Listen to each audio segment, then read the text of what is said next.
So again एक नई journey हमारे साथ स्टार्ट हो रही है। Welcome on gym 90.8 film. मैं हूं मनीषा आपके साथ आणि फिलहाल मेरे साथ है सायली वजरकर। हॅलो सायली. हाय. मी हिला खूप दिवसांची ओळखते, पण असं ऑफिशियल मीटिंग आज होती आपली, right? Yes. So official meeting मध्ये सर्वात पहिली माझा असा क्वेश्चन आहे तुझ्याकडे की तुझी जिम्नॅस्टिक जर्नी कशी स्टार्ट झाली? जिम्नॅस्टिक जर्नी माझी ही दुसरी वर्षाने चालू झाली आहे. ओके. आणि जिम्नॅस्टिक हे मला ऍक्च्युली माझ्या आईमुळे जॉईन करावं लागलं, कारण आई एक खो खो प्लेअर होती आणि त्या टाइमला आईचे जेव्हा 2 फ्रेंड्स होत्या त्यांना ते सुधीर दादाकडे जिम्नॅस्टिक करायचे. ओके. आपल्या मराठवाडा सांस्कृतिक मंडळमध्ये. पण आमच्या घरापासून MSM हे खूप दूर होतं, त्यामुळे जे घराजवळ होतं गरवारे कम्युनिटी सेंटर, तिथे मी राहुल तांदळे जवळ जिम्नॅस्टिक चालू केलं होतं. आणि त्याच्यानंतर दुसरी पासून तिसरी मध्ये असताना जेव्हा मी होते तेव्हा RTCचे पहिली स्टेट खेळ होते अंडर 8 मध्ये. आणि नंतर जेव्हा एक पॉइंट आला की गरवारे छोटे सेंटर असल्यामुळे इथं इक्विपमेंटची कमी होती, मग अशा वेळेस काय करायचं. मग त्यावेळेस आम्ही एक म्हणलं की यार घरचे म्हणाले की कशा करती, obviously I can understand that. मुलगी आहे, तुम्ही कशा तिला खेळू लागले, राहू द्या घरी. आता मुलीवरून असं खरंच मला हे विचारायचंय की घरवाल्यांचा सपोर्ट तर असेल तुला, पण मग फॅमिली, फ्रेंड्स, आउटसाइड कम्युनिटी त्यांचा कसा नजरिया होता टुवर्ड्स युअर स्पोर्ट्स? नजरिया म्हणजे आता मी निघाले प्रॅक्टिसला की सगळे विचारायचे यार कुठं चाललीये. चालले खेळायला चालले. पण त्या पॉइंटला घरच्यांनी नेहमी मला सपोर्ट केला, कारण रिलेटिव्ह पण म्हणायचे की बस झालं आता, मुलगी 8वीत गेलीये, कशाला खेळू लागले तिला. लहानपणी होते तेव्हा गेम ठीक होता, पण आता कशा खेळू लागले. मग त्या पॉइंटला एक मला सुद्धा गॅप आला, एक 6 मंथचा. त्याच्यानंतर पुन्हा जॉईन करायचं म्हणून मग मी मराठवाडा सांस्कृतिक मंडळमध्ये जॉईन केलं. पहिली तू ऍक्रोबॅटिक्स खेळत होती ना, आणि नंतर तू एरोबिक वर शिफ्ट केलं. सो हे शिफ्ट कसा आला आणि का आला? ऍक्च्युली त्या पॉइंटला कोविड आला होता आणि कोविडने सगळ्यांची लाईफ चेंज केली, तशी माझीही लाईफ चेंज झाली. माझे जे प्रशिक्षक होते प्रवीण शिंदे सर, त्यांचं नवीन सेंटर त्यांनी ओपन केलं होतं आणि ते माझ्या खूप दूर होतं घरापासून, लाईक 1.5 hour अवे होतं ते, आणि जाणं काही मला पॉसिबल नव्हतं.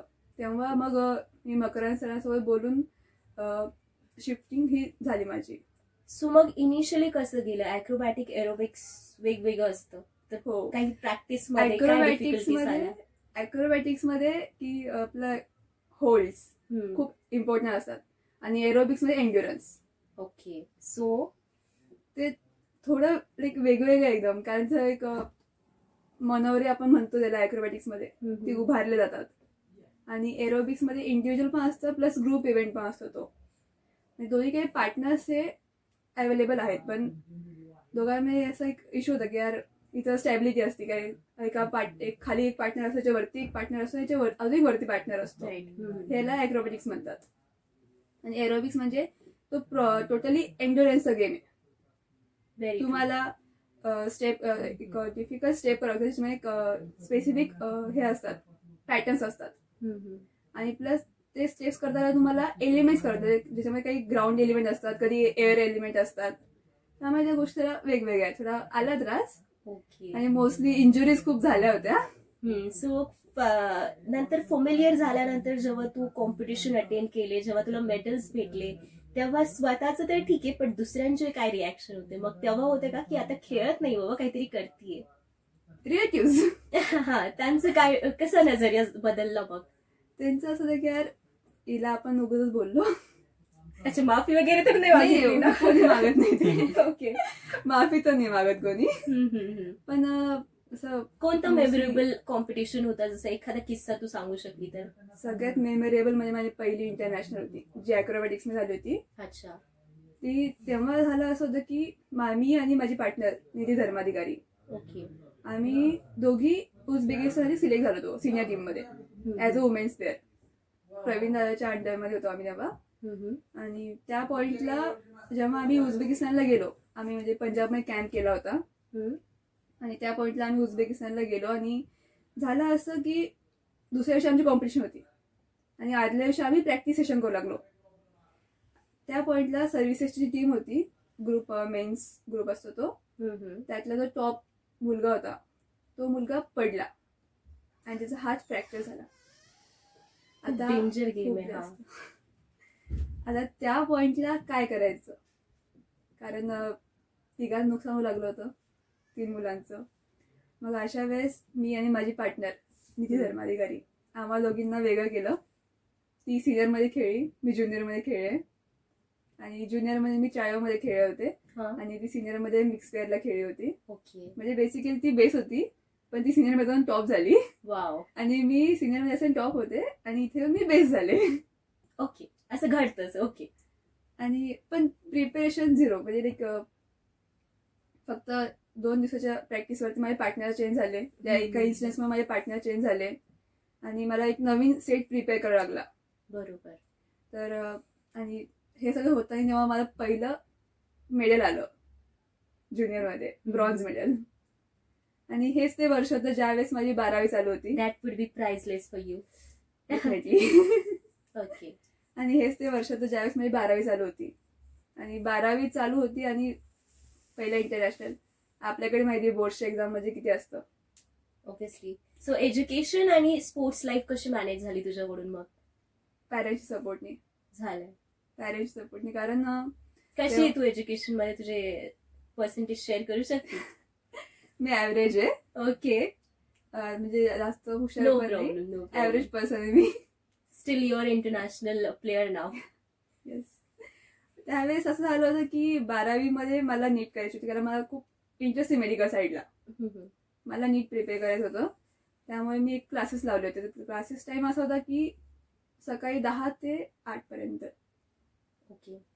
त्यावेळेस मला जो चान्स आला होता इंटरनॅशनलचा, तेव्हा मला सकाळ संध्याकाळ प्रॅक्टिस करायची होती.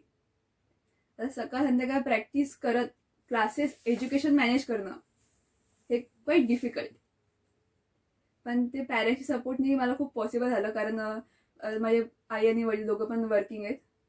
त्यावेळेस मला कधी बाबा किंवा कधी आई मला क्लासवरून पिक करायचे, तर आम्ही घरी न येता गाडीवर मी डब्बा खायची आणि डायरेक्ट प्रॅक्टिसला.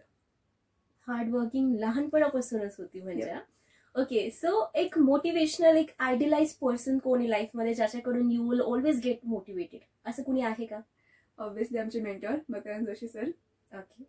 कारण ते त्यांची एखादी फ्रेज, एखादी लाईन जी तुला त्यांनी सांगितली आणि ओ माय गॉड त्याच्यापासून तू खूप मोटिवेट झालीये, किंवा असतं की कधी तुला काही फील झालं की ती लाईन बोलली होती सरांनी, असे? सर नेहमी म्हणतात की तुम्ही सगळ्यांपेक्षा वेगळे आहात. And that is your power. Okay. Every म्हणजे ही लाईन time. मला सुद्धा माहिती. एव्हरी टाइम सर नाही का जेव्हा सांगतात ना की अरे तुम्हाला हा चान्स भेटलाय, का भेटलाय, सुद्धा एकदा क्वेश्चन करा तो, तुम्ही त्यासाठी कॅपेबल आहात.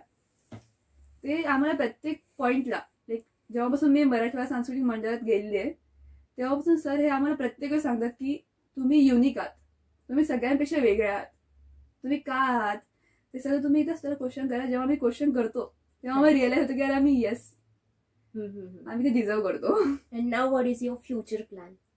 आता आमचं, मी आता पण 3 इंटरनॅशनल खेळलेले आहे, त्याला आम्हाला 2 इंटरनॅशनल मध्ये मिळाले. आतापर्यंत मी एशियन चॅम्पियनशिप खेळलेले आहे. तर फ्युचर प्लॅन असे आहेत की मला वर्ल्ड चॅम्पियनशिप पण खेळायची आहे. ग्रेट. तर मी त्यासाठी प्रिपेअर करते आणि मी कंटिन्यू ठेवणार माझा स्पोर्ट्स. ओके. अँड सध्या मी तू ऐकलेलं आहे की आज तू खूप बिझी होती, 9 to 5 जॉब आहे तुझा, काय येते त्याच्याबद्दल काय शेअर करशील? नक्कीच करेल मी त्याबद्दल शेअर. झालं असं की माझे जे प्रशिक्षक आहेत प्रवीण शिंदे आणि मकरंद जोशी सर, त्यांच्या अंड्यावर प्रॅक्टिस केलेली आहे आणि आतापर्यंत जितके मेडल्स आलेत ते त्यांच्यामुळे झालेले. प्लस त्यांच्यामुळे जे मला एक चान्स आलाय तो म्हणजे एक गव्हर्नमेंट जॉबचा चान्स आला. आणि त्यातील मी माझ्या पॅरेंट्सचे प्लस माझे जे कोचेस आहेत, मेंटॉर आहेत, त्यांचे मी खरंच थँकफुल आहे यांसाठी. Thank you so much for sharing your journey with us. And you guys, stay tuned to Engine 90.8 FM. साथ है तो बात है.